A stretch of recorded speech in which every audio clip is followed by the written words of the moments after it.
ये यहाँ से ऑन है, वहां से निकल देखो म्यूट।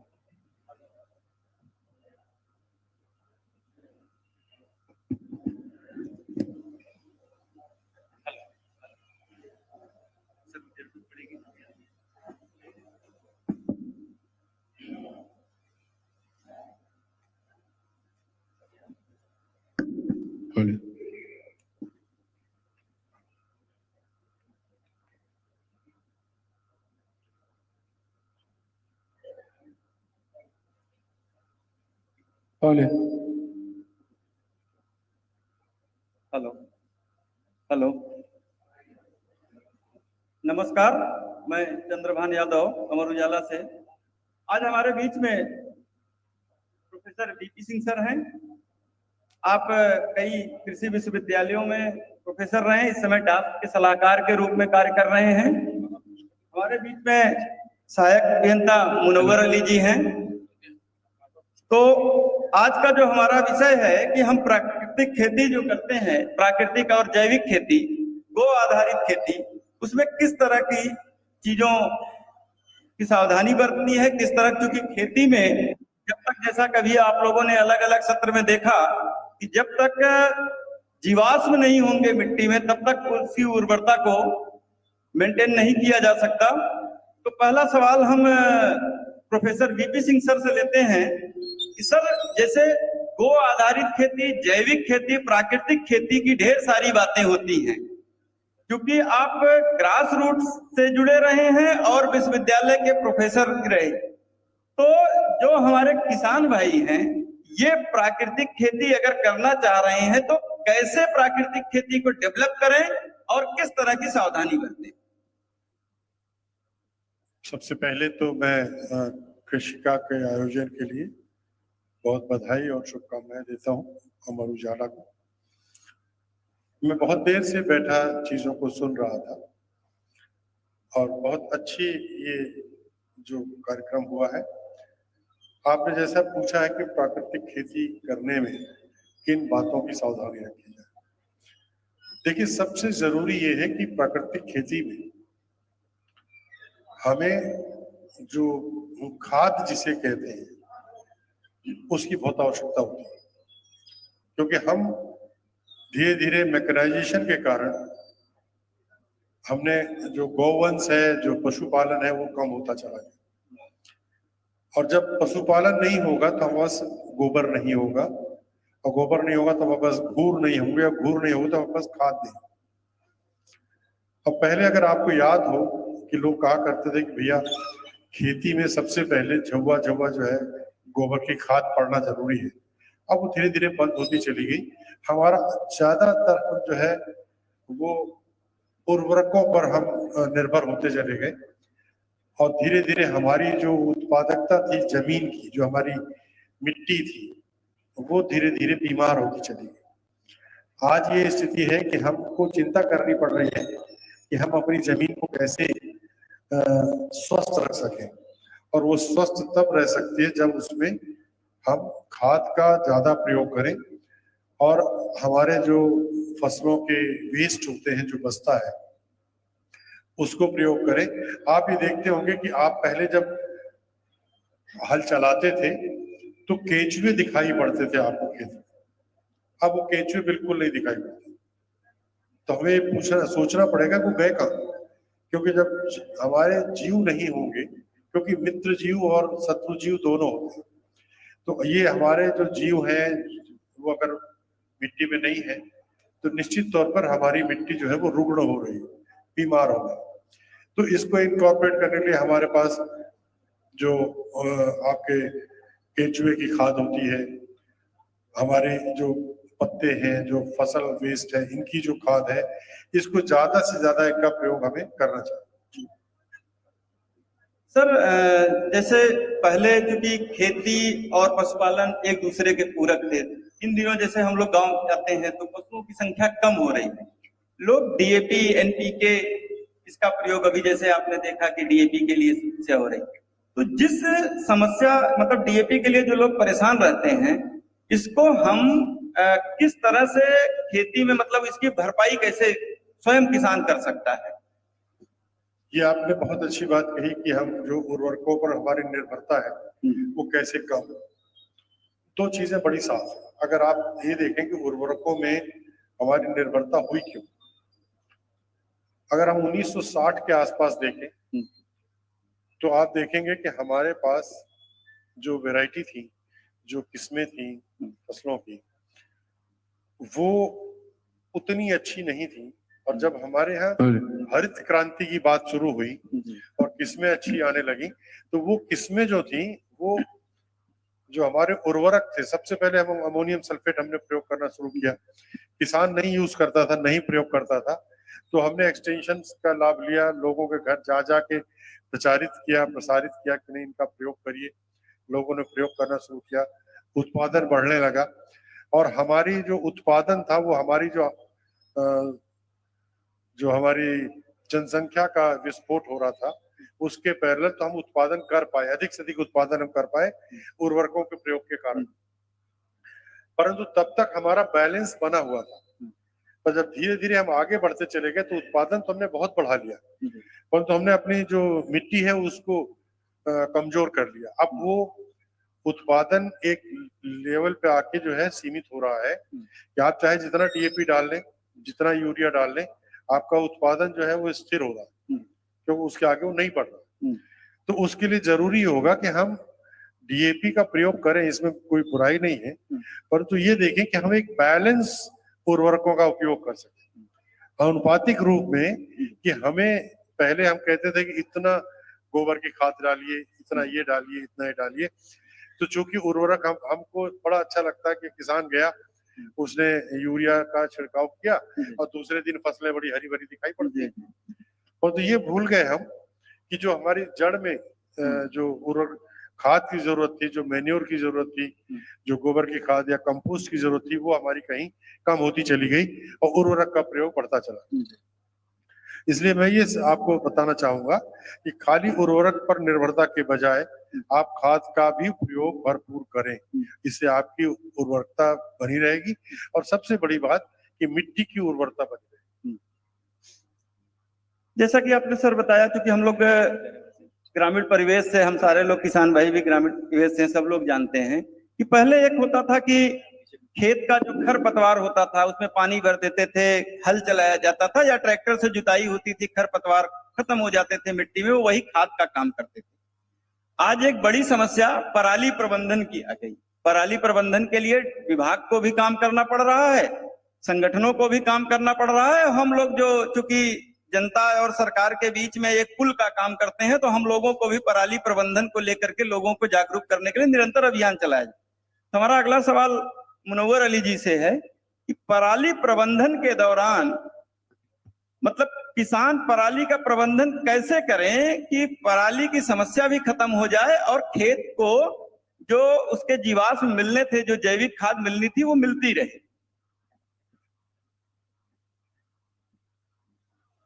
अमर उजाला को इस पैनल के आयोजन के लिए धन्यवाद कि किसानों से रूबरू होकर पराली प्रबंधन के डिस्कशन और प्राकृतिक खेती के डिस्कशन के लिए आमंत्रित किया गया है। मैं पराली प्रबंधन को जैविक खेती से थोड़ा जोड़ना चाहता हूँ। पहली चीज ये कि पराली प्रबंधन से नुकसान क्या होता है और जैविक खेती कैसे प्रभावित होती है। जब किसान अपने खेत में पराली को जलाता है तो उसमें जितने भी जीवांश होते हैं, यानी कि जो जीवाणु हमारे खरपतवार को या हमारे उर्वरक को जमीन के नीचे से पौधों तक पहुंचाते हैं, वो मर जाते हैं, जिसकी वजह से खेत की उर्वरता प्रभावित होती है। अभी सीमैप के डॉक्टर साहब ने आप लोगों से एक चर्चा की थी सस्टेनेबल खेती।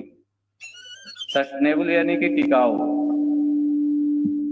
हमारी खेती कैसे पहले की तरह कार्य करती रहे, उसको उसी हाल में हम बनाए रखें, ये सस्टेनेबिलिटी कहलाती है।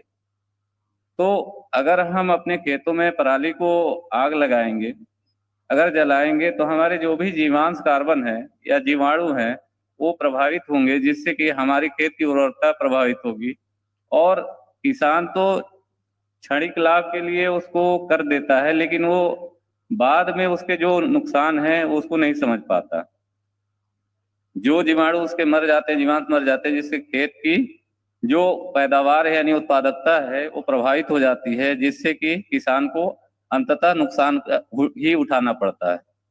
तो इस संबंध में मैं गवर्नमेंट का रिप्रेजेंटेटिव हूँ और सरकार की क्या क्या योजनाएं हैं, क्या पराली प्रबंधन के लिए कर रही है और किसान क्यों इस काम को कर रहे हैं, इसको पहले समझना है। किसान सबसे पहले ये चाहता है कि तत्काल हमारे जो भी फसल अवशेष हैं उसका निस्तारण हो जाए, तत्काल हो जाए, यानी कि हमारा खेत खाली हो जाए।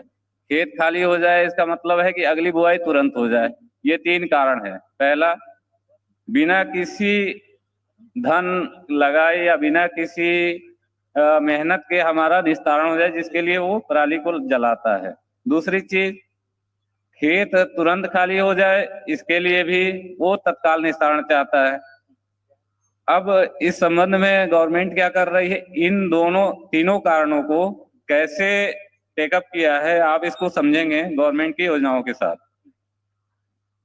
कृषि विभाग, उत्तर प्रदेश सरकार की तरफ से कृषि विभाग प्रमोशन ऑफ एग्रीकल्चर मैकेनाइजेशन के तहत जो क्रॉप रेजिड्यू मैनेजमेंट की एक योजना है चला रही है, उस संबंध में कृषकों को अनुदान पे ऐसे यंत्र उपलब्ध करा रही है जो कि पराली का प्रबंधन इन सीटू कर देती है, यानी कि खेत का जो फसल अवशेष है खेत में ही कर देती है, जिसकी वजह से किसान को तत्काल उसका निस्तारण मिल जाता है।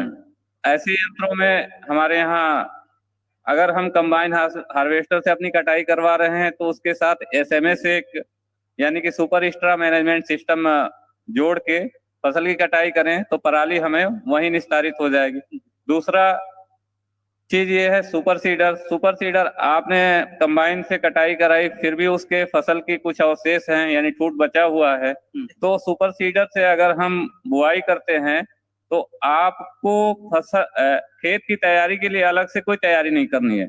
सुपर सीडर एक ऐसा यंत्र है जिसमें 3 काम एक साथ होते हैं। खेत की जुताई होती है, दूसरा खेत की मड़ाई भी हो जाती है, यानी मड़ाई मतलब जो पाटा लगाना कहते हैं वो भी हो जाता है। तीसरा काम जो आपका पराली यानी ठूठ है उसमें ऐसे यंत्र लगे हुए हैं जो कि काट के मिट्टी में मिला देते हैं और वही मिलाने के बाद साथ में वो बुआई, बीज की बुआई और खाद की बिजाई एक साथ हो जाए, एक साथ ये तीनों चीजें करता है, जिसकी वजह से किसान को ये 3 जो कारण जिस कारण से वो पराली जलाता था वो तीनों साल हो जाते हैं। दूसरी चीज, उसकी लागत कम हो जाती है, यानी कि जो फसल को उगाने में लागत होती है किसी भी फसल को वो कम हो जाती है, क्योंकि उसको अलग से जुताई नहीं करना पड़ा, अलग से बुआई के लिए यंत्र नहीं इस्तेमाल करना पड़ा और अलग से पाटा लगाने या अन्य तैयारी के लिए कुछ नहीं करना पड़ा, जिससे कि तो इस तरह मुनव्वर अली जी ने बताया कि कैसे हम पराली प्रबंधन करके मतलब जो खेत के खरपतवार हैं उनका प्रबंधन करके हम कई तरह के फायदे ले सकते हैं। हम कुछ सवाल, हमारे बीच में कुछ किसान हैं, किसानों की तरफ से कोई सवाल, किसान की तरफ से कुछ पूछना चाह रहे हो आप लोग? हम किसानों की तरफ से पूछना चाहते हैं कि किसान भाई हमारे कौन से ऐसे फसल चक्र अपनाएं जिससे कि ज्यादा से ज्यादा उनको उत्पादन मिले और उसका फायदा भी ज्यादा से ज्यादा मिले किसानों को, ऐसे कोई फसल चक्र? हम सर, आप फसल चक्र की बात कर रहे हैं कि हम अगर प्राकृतिक खेती कर रहे हैं तो किस तरह से हमें फसल चक्र अपनाना चाहिए? देखिए, एक बात बहुत सीधी सी है कि अगर हम अन्न के बाद अन्न लगाएंगे, जैसे हमने धान के बाद गेहूं लगाया, तो हमारे इस फसल चक्र में हमारी जो मिट्टी है वो उसका स्वास्थ्य बिगड़ता है। हमेशा अन्न के बाद दलहनी फसल लगाई।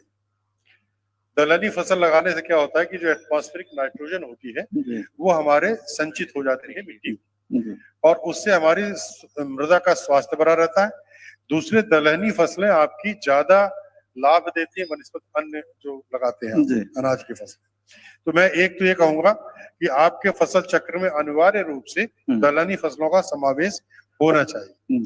ठीक इसी तरह से अगर आप अपने जायद के मौसम में ढेंचा लगा के और उसको पलट देते हैं जी, तो उससे आपकी जो ग्रीन मैन्योरिंग की बात होती है उससे आपकी मिट्टी का स्वास्थ्य सुधरता है। एक बात अभी जब हम जो पराली वाली जी, बात जी, कर रहे थे, जी, मुनव्वर अली साहब बता रहे थे, जी, उसमें अभी यूपीडास एक प्रयास कर रहा है कि हम एक नीदरलैंड की कंपनी के साथ अभी करार कर रहे हैं जी, और वाराणसी में जो इंडस्ट्रियल एरिया है जी, उसमें एक प्लांट लगाने जा रहे हैं बायोचर। बायोचर के प्लांट में आपकी जो पराली है इसका प्रयोग होगा और इससे बायोचर बनेगा, जिससे अगर आप अपनी मिट्टी में उसका प्रयोग करेंगे तो आप ज्यादा से ज्यादा कार्बन की मात्रा बढ़ा सकेंगे जी, और इसमें बहुत लॉन्ग टर्म तक जो है आपकी मिट्टी जो है वो ठीक रहेगी और हम उम्मीद करते हैं कि जल्दी ये प्लांट शुरू होगा। इसमें रफली करीब 3000 किसान जो हमारे वाराणसी, गाजीपुर, जौनपुर, चंदौली के होंगे वो लाभान्वित होंगे और वो अपनी पराली उस प्लांट को देंगे और एवज में उनको बायोचर जो है वो प्लांट उपलब्ध कराएगा, उनसे कोई पैसा नहीं लेगा। उससे एक तो पराली का प्रबंधन भी हो जाएगा, दूसरे उनको एक उर्वरक, एक खाद बहुत अच्छी मिल जाएगी, जिससे उनकी खेत की स्थिति। और अगर कोई सर और किसी का सवाल? सर मेरा प्रश्न यह है कि जैविक खेती पद्धति में जो क्लस्टर बेस्ड फार्मिंग होती है उसका क्या मतलब है? क्लस्टर बेस्ड फार्मिंग जरा फिर से साफ करें अपनी बात। जैविक खेती सर पद्धति जैविक में खेती को लेकर के अलग अलग जो क्लस्टर तैयार किए जा रहे हैं उसमें अगर कोई किसान शामिल होना चाहे तो कैसे, मतलब किस तरह से? देखिए, क्लस्टर का मतलब कुछ ऐसा कोई रिस्ट्रिक्शन नहीं है कि इस क्षेत्र में आप नहीं आ सकते। क्लस्टर का मतलब जैसे कि मान लीजिए कि एक ब्लॉक में हमने 20 हेक्टेयर का एक क्लस्टर बना लिया, उसमें जितने भी किसान आते हैं वो साथ में आ सकते हैं। थोड़ा कंटिन्यूअस होता है एक, अगर 20 हेक्टेयर का तो उस पर आसानी होती है। और खेती में जैसा आप जानते हैं कि अगर आप जैविक खेती कर रहे हो, पड़ोस वाला जो है वो इंसेक्टिसाइड का यूज कर रहा है, तो आपकी जैविक खेती करने का कोई मतलब नहीं रह जाता। तो हमें देखना पड़ता है कि एक पूरे क्लस्टर में जो हम पद्धतियां अपनाएं वो एक साथ अपनाएं, इसलिए आपको क्लस्टर में ही होना चाहिए। अगर अलग से है तो आप अलग से भी जैविक खेती कर सकते हैं, पर अपने पड़ोसी किसानों को भी आपको शामिल करना पड़ेगा। तो ये पराली प्रबंधन और जैविक खेती, प्राकृतिक खेती पर हम लोगों ने चर्चा की। बीपी सिंह सर ने बहुत अच्छी जानकारी दी, मुनव्वर साहब ने जानकारी दी। अब इस चूंकि समय काफी हो गया है, इस सत्र को यहीं पर समाप्त करते हैं। अमर उजाला की एक स्वस्थ परंपरा रही है कि हम अपने अतिथियों का स्वागत भी करते हैं, तो हम अक्षय जी को आमंत्रित करेंगे, आप आए, बीपी सिंह सर का स्वागत करें। केपी तिवारी जी से हम निवेदन करेंगे कि आप आए और मुनव्वर अली जी का सम्मान करें।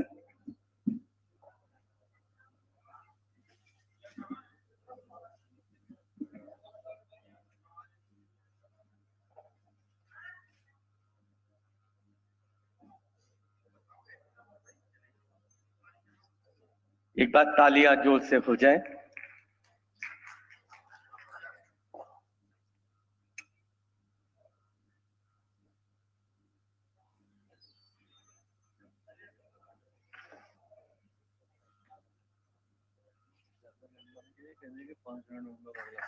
अच्छा,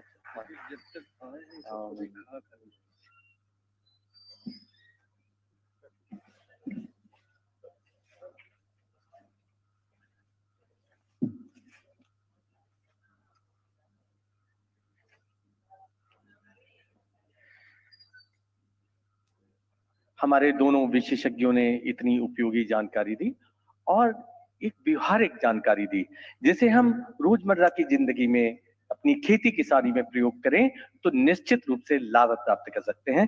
धन्यवाद प्रोफेसर साहब, धन्यवाद मुनव्वर अली साहब। बंधु, आप थोड़ी देर के लिए बस लंच ब्रेक है और हमने आपके मनोरंजन का पूरा तैयारी कर रखी है। हमारे कठपुतली डांसर हैं, कठपुतली कलाकार हैं जो आपको कठपुतली के माध्यम से आपका मनोरंजन करेंगे। उसके बाद हमारा अगला सत्र प्रारंभ होगा, चतुर्थ सत्र की ओर हम बढ़ेंगे और उसके बाद जैसे ही हमारे माननीय मंत्री जी आएंगे, हमारे जो और अभी 31 किसान बहन भाई हैं उनको भी सम्मानित किया जाएगा। तो मैं अनुरोध करूंगा अपने कठपुतली कलाकारों से कि वो मंच पर आए और हमारे किसान बहन भाइयों का मनोरंजन करें। दुर्गेश और आप कहीं जाइएगा नहीं, दुर्गेश यहाँ पर अभी 8 हमारे माइक देने दो इनको, पैनल कठपुतली डिस्कशन वाले अभी को। भी बाकी है और हमारे वैज्ञानिक, हमारे एक्सपर्ट, हमारे विशेषज्ञ आपको यहाँ से बहुत महत्वपूर्ण जानकारी देने वाले हैं लंच ब्रेक के बाद। अभी आप मनोरंजन हो जाए, सुबह से जानकारी प्राप्त कर रहे हैं तो हमने सोचा आपका क्यों ना मनोरंजन किया जाए। और आप तो टीवी मोबाइल पे बहुत सारी चीजें देख लेते हैं, लेकिन एक ऐसी कला है जो आप अब कभी कभी देखने को मिलती थी। पहले यही एक ऐसी कला थी कठपुतली, जब गांव में शहर में जब लग जाती थी, भीड़ इकट्ठी हो जाती थी और इनसे पूछ हमारे लो, एक माइक कठपुतली चाहिए ना, जो इनको कलाकार पूछो। हैं वो एक मैसेज भी देते हैं, इनसे हमारा मनोरंजन भी 3 करते हैं। माइक नंबर बता देना कौन सा देगा।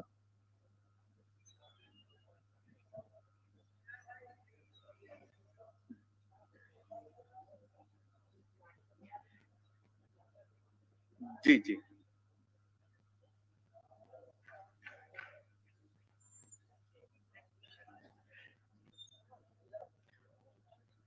हमारे कठपुतली कलाकार अपनी कला के माध्यम से हमारे किसान बहन भाइयों को, आम जनमानस को एक ऐसा मैसेज दे देते हैं, एक ऐसा संदेश दे देते हैं जो बहुत हमारे लिए उपयोगी होता है।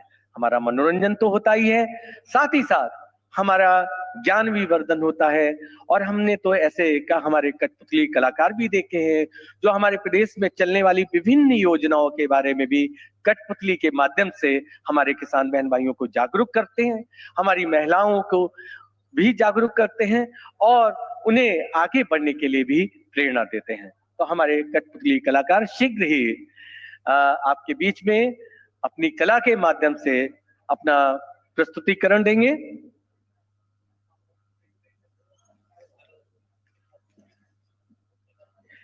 हमारे किसान बहन भाई, जैसा कि हम सभी जानते हैं, हमारे अन्नदाता हैं और सदैव हम इनको प्रणाम करते हैं कि जिसकी मेहनत से मिलता है हम सबको जीवन दान, हृदय से जिसका हम करते हैं बहुत अधिक सम्मान, है देश हमारा जिसके कारण कृषि प्रधान, वह है निर्मल दिव्य अलौकिक, कहते उसे किसान। तो एक बार अपने लिए तालियां बजा लीजिए।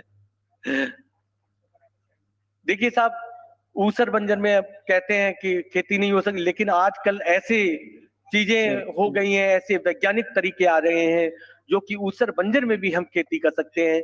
हमारे सीमैप के हमारे वैज्ञानिक हमें बता रहे थे कि बहुत से ऐसे औषधि पौधे हैं जिनका हम ऊसर बंजर में भी अच्छी फसल उनकी पैदावार कर सकते हैं।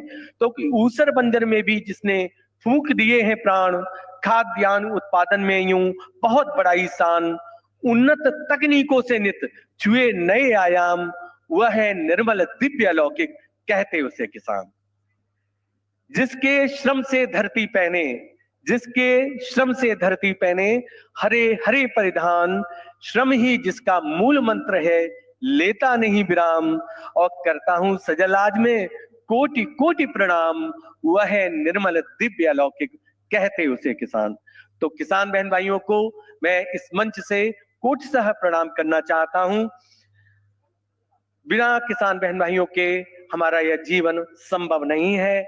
आप हैं तो हम हैं।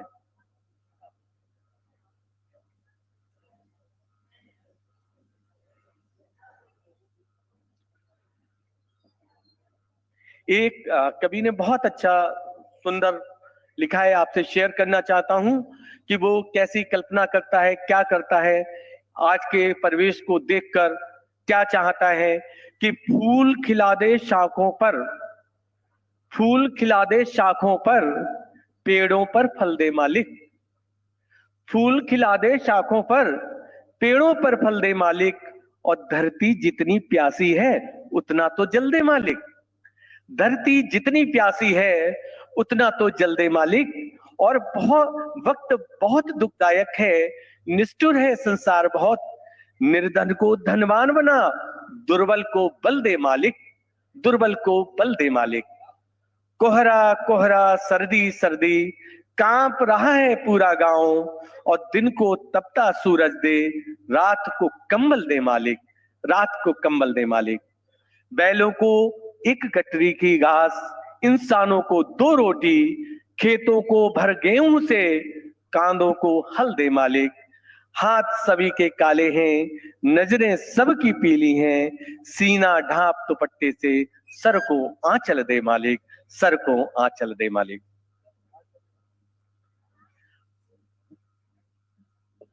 बंधुओं, हमारे किसान बहन भाई दिन रात कठिन परिश्रम करते हैं और कहते हैं कि भाई जितना हमने परिश्रम किया है उतनी सफलता नहीं मिल रही है, कहाँ कमी रह गई है, क्या दिक्कत हो रही है। परिश्रम तो हम दिन रात कर रहे हैं, सुबह से शाम तक कर रहे हैं। तो उसका कारण जो मैंने अभी तक लगभग 20 सालों से मैं खेती किसानी के कार्यक्रमों से जुड़ा रहा हूं और मेरा अनुभव रहा है, किसान बहन भाइयों के बीच में भी जाता हूं, उनसे बातचीत भी करता हूं, तो मैं किसानों को थोड़ी सी कहीं ना कहीं मेरे हिसाब से जागरूकता की कमी है। किसान समस्या आती है, उसके निदान के लिए सही जगह नहीं पहुंच पाता। जबकि आज अगर हम 2 दशकों की बात करें, 3 दशकों की बात करें, समय बहुत परिवर्तित हो गया है।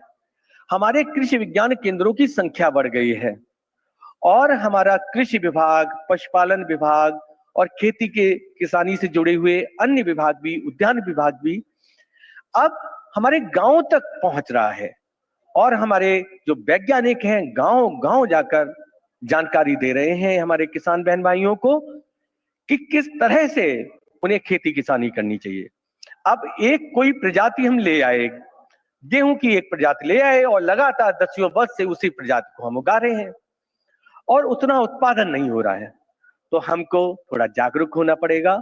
अभी अपने कृषि वैज्ञानिकों से संपर्क करना पड़ेगा। अपने नजदीकी कृषि विज्ञान केंद्र जाइए, नहीं तो जहां पर जिले में कृषि विभाग होता है वहां पर चले जाइए, वहां भी आपको वैज्ञानिक मिलेंगे, विशेषज्ञ मिलेंगे, उनसे जानकारी प्राप्त करिए और देखिए कि आपके क्षेत्र में कौन सी प्रजाति संस्तुत है और उस संस्तुत प्रजाति का आप प्रयोग करिए।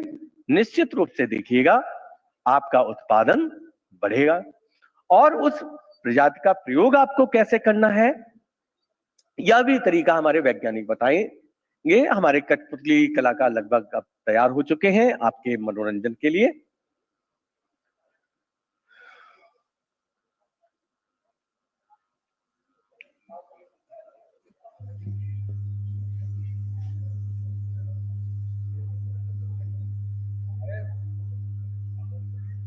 माइक, हमारे कठपुतली कलाकारों को तो कॉर्डलेस माइक दे दे प्लीज।